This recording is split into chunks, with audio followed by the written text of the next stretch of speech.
Perfeito, perfeito.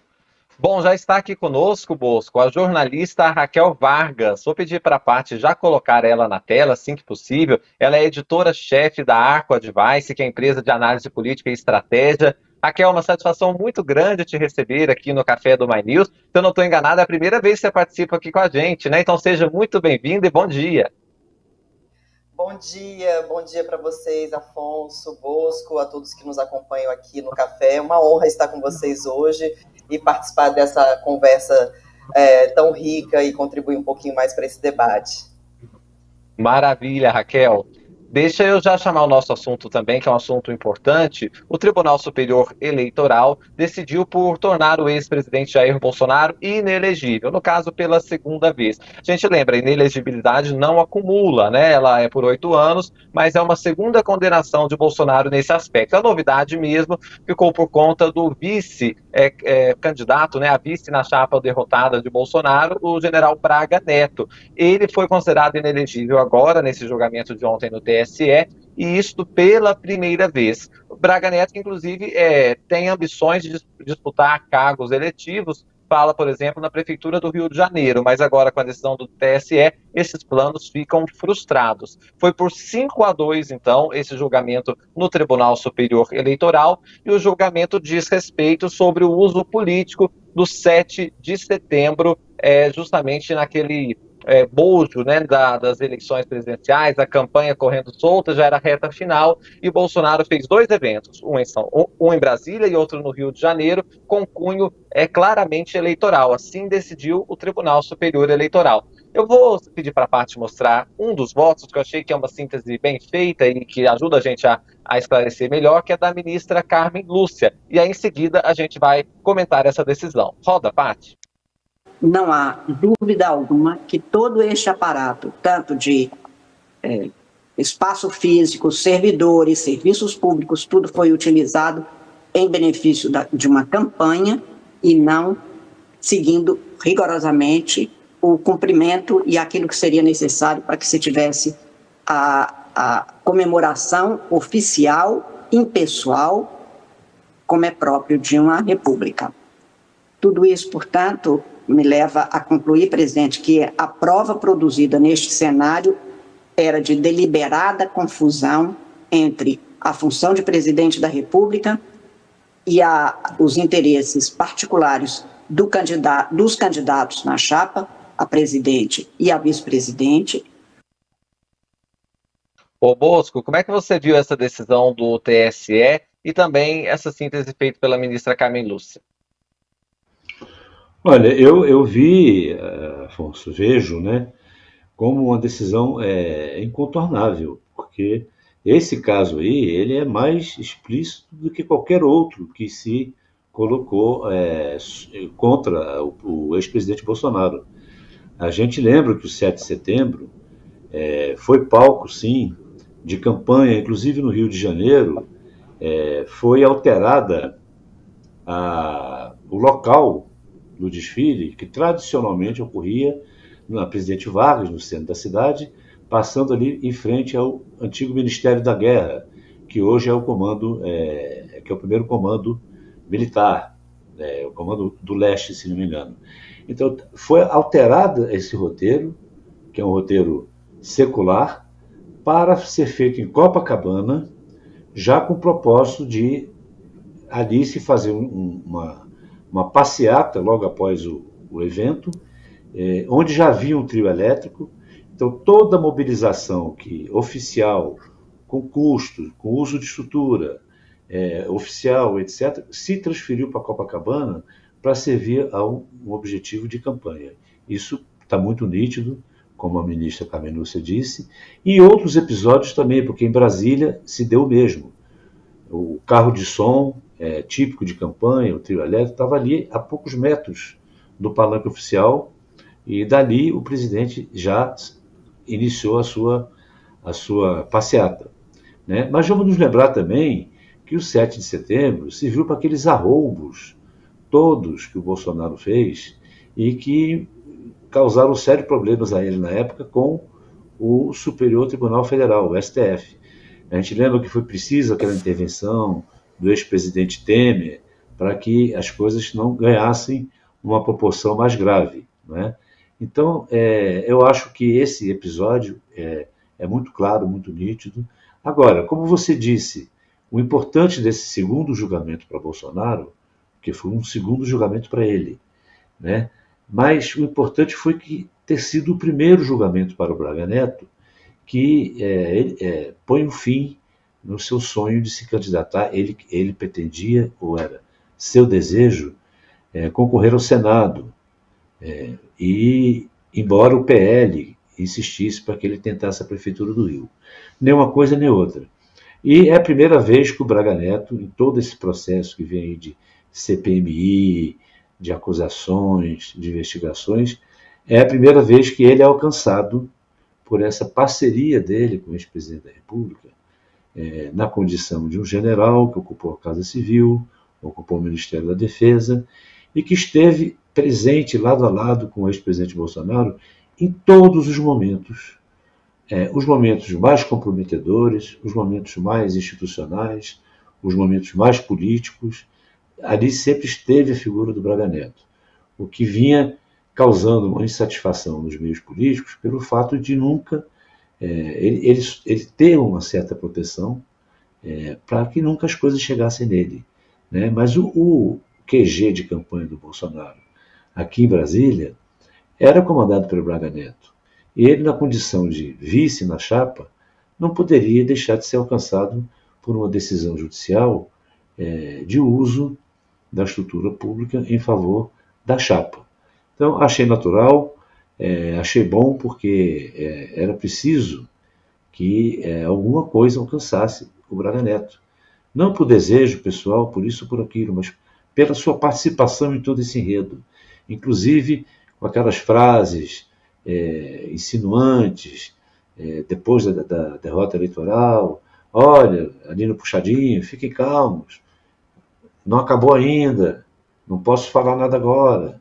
Enquanto o presidente, lá fora, nos Estados Unidos, dizia ao militante: calma, o melhor está por vir. Então, esses elos, essa oratória de ambos, que criam um elo com o 8 de janeiro, estava muito claro ali na fala do general Braga Neto. Então, ele vinha escapando, agora pegou aquela que talvez seja a mais dura consequência, que é a impossibilidade de iniciar uma carreira política, pelo menos por esses próximos 8 anos, né? Terá que adiar esse projeto. Então, achei natural a decisão do tribunal. Pois é. Ô, Raquel, os votos aqui 5-2, os dois que votaram contrários, bem previsíveis também. O mais recente no julgamento de ontem foi o Cássio Nunes Marques, que também é ministro do Supremo Tribunal Federal. Eu queria te perguntar sobre esta decisão do TSE, também nesse prisma de que o PL vai ter mais dificuldades em ter um nome, por exemplo, para a prefeitura de uma grande cidade, que é o Rio de Janeiro, porque agora sim o Braga Neto também se torna inelegível, né? Exato, Afonso, e assim, o que é interessante, só acrescentando sobre o que o Bosco falou,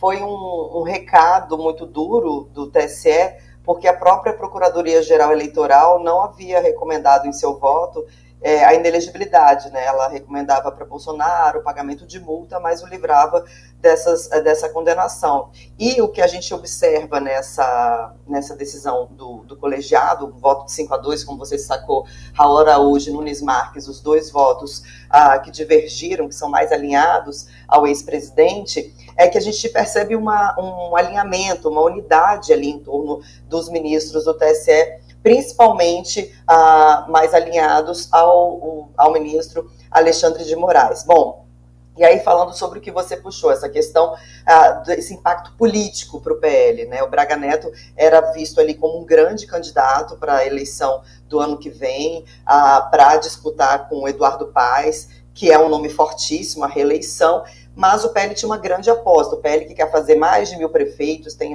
aí um plano bastante ousado para essa eleição municipal, mas agora tem essa baixa no seu quadro. Braga Neto, como o Bosco destacou, que foi ministro da Casa Civil, ministro da Defesa, também foi interventor federal à Segurança Pública no Rio de Janeiro em 2018. Então, um nome muito forte do bolsonarismo, né, ali puxando pelo bolsonarismo, até porque o Bolsonaro não deu aval para o filho dele, para o Flávio, sair como candidato, então seria o nome mais forte do PL para disputar essa eleição. Mas agora, com essa inelegibilidade que dificilmente ele vai conseguir reverter no Supremo, ele sai de cena, sem dúvida nenhuma, um prejuízo muito grande para o partido do ex-presidente Jair Bolsonaro.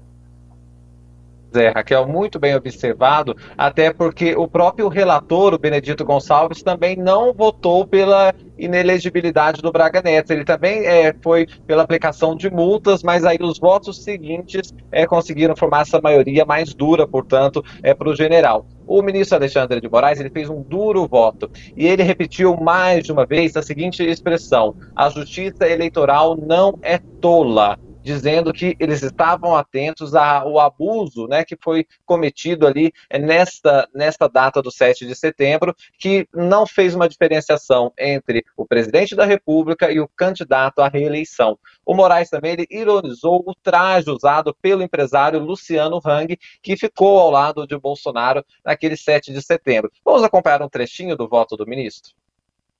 Começa o dia... Começa com uma entrevista para a TV Brasil no Palácio da Alvorada. Deslocamento para a comemoração do bicentenário. A descida do veículo, em curto trajeto a pé até a tribuna de honra, cumprimentando. E aí começa. Aí já a confusão entre o eleitoral, isso em Brasília, entre o eleitoral e o cívico. Ao lado dele, uma figura que durante toda a campanha fez apologia à candidatura dele, do empresário Luciano Hang, que inclusive por atos semelhantes de abuso de poder foi condenado à inelegibilidade por essa corte, no caso das eleições de Brusque. E aí já começou a confusão que depois se tornou fusão entre evento cívico-militar e eleitoral. O eminente ministro Floriano relembrou uma cena patética e triste para o Brasil, uma cena que foi veiculada no mundo todo, o presidente simplesmente afastando o presidente de Portugal e chamando o seu cabo eleitoral, vestido com a sua tradicional vestimenta verde periquito, vestido para fazer campanha. Se isso não é campanha, ao lado dele, o presidente de Portugal, bicentenário, não, era campanha, clara campanha.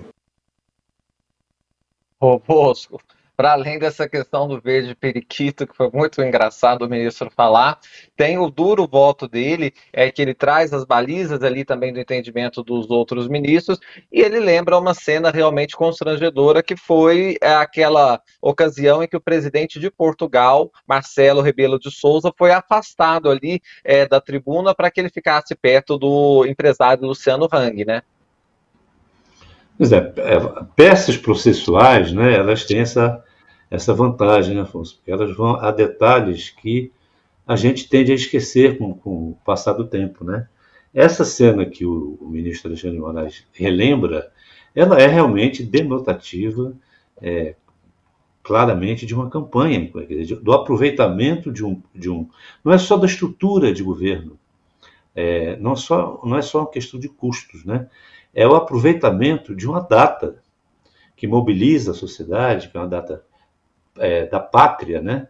Com um convidado estrangeiro, que não é por acaso ter sido presidente de Portugal, porque nós fomos descobertos por Portugal, né?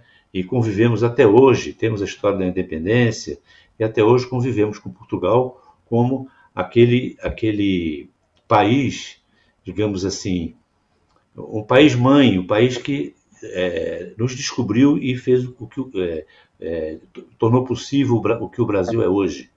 Então, esse era o convidado, porque a data guardava sintonia com a presença do representante desse país. E no momento em que ele é afastado pelo presidente, e aquilo, a cena é clara, para dar lugar a Luciano Hang, que foi o cabo eleitoral durante todo o governo Bolsonaro, né, fica muito claro qual era a prioridade daquele evento.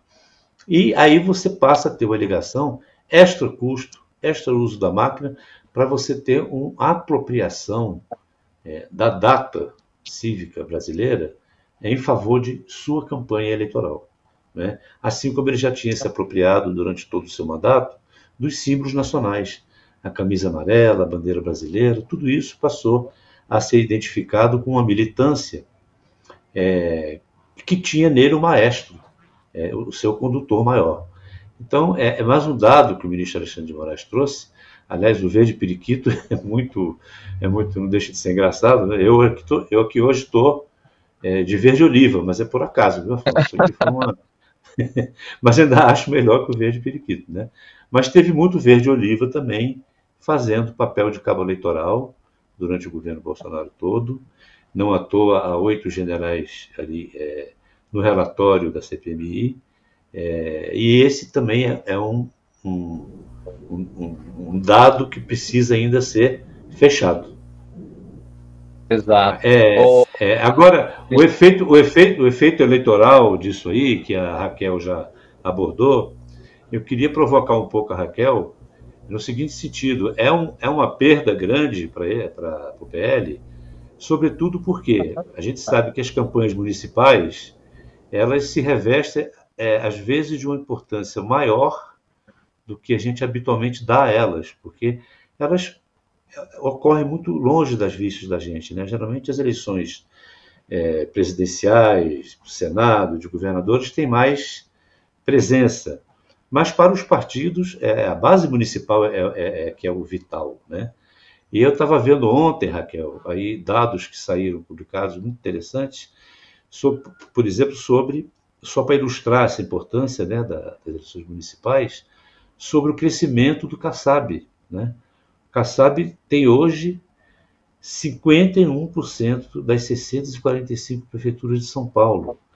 E isso foi acontecer de uma forma tão discreta que o Republicanos, de repente, acordou para isso, tomou um susto e foi lá no Tarcísio de Freitas dizer: mas esse secretário de governo está inchando o partido dele e tal. Então, e em contrapartida, o PSDB, que tinha 100 e tantas, ou 200 e tantas, caiu para 43. Então você vê a importância das eleições municipais como o território político que dá sustento realmente às legendas nos outros planos. Eu queria provocar um pouco a Raquel sobre isso a partir dessa perda do PL com relação a Braga Neto. Não, Bosco, é interessante o ponto que você puxa, assim, o PL até já tem alguns planos B, né, digamos assim, tem o Ramagem, o Carlos Portinho, o senador Carlos Portinho, o ex-ministro da Saúde, Eduardo Pazuello, mas é o que você falou, assim, essa estrutura municipal, as eleições municipais, elas são muito importantes, porque para as eleições, principalmente gerais, né, quando se elegem os governadores, deputados e presidente da República, eles precisam dessa base municipal, dessa política municipalista para se eleger. A gente que está ali no dia a dia do Congresso, sempre escuta os deputados falando: eu tenho que receber meus prefeitos, porque se eu não atender meus prefeitos, são eles ali pedindo emenda, pedindo apoio, eles não se reelegem, porque é a partir desse apoio que eles conseguem ampliar a força deles nos estados e, claro, conseguir mais votos. Então, sem dúvida nenhuma, é uma perda. Achei interessante esse ponto que você puxou pelo Kassab, que é uma força política assim, incontestável. E outro movimento interessante que a gente também vê ali nos bastidores é sobre a preocupação do PT. O PT, que perdeu muito após o impeachment da ex-presidente Dilma, caiu assim drasticamente, principalmente nas principais capitais, recuperou um pouco em 2020, mas ainda de forma muito sutil, e a expectativa para o ano que vem é de não ter as grandes capitais, porque assim, São Paulo será Boulos, né, o candidato da esquerda, então já não tem o nome do PT. No Rio de Janeiro também não tem um nome forte. Então, assim, eles estão tentando ali conseguir municípios estratégicos, lançando muitos políticos, inclusive deputados que têm alguma certa relevância no parlamento, para tentar aumentar esse número de prefeituras do Partido dos Trabalhadores, claro, também pensando em como serão as eleições de 2026. Então, o PL, que hoje é um partido com quase 100 deputados, tem esse prejuízo. Braga Neto era o nome, como a gente falou aqui, muito forte, embora Eduardo Paes hoje, né, seja o favorito nessa corrida, mas a gente está falando um ano antes, então até lá muita água para passar, muita coisa para acontecer, e aí vai ter que trabalhar um outro nome, sem dúvida nenhuma. É um trabalho que Valdemar e o Partido Liberal irão fazer para tentar, pelo menos, enfim, conseguir uma votação expressiva e relevante no Rio de Janeiro.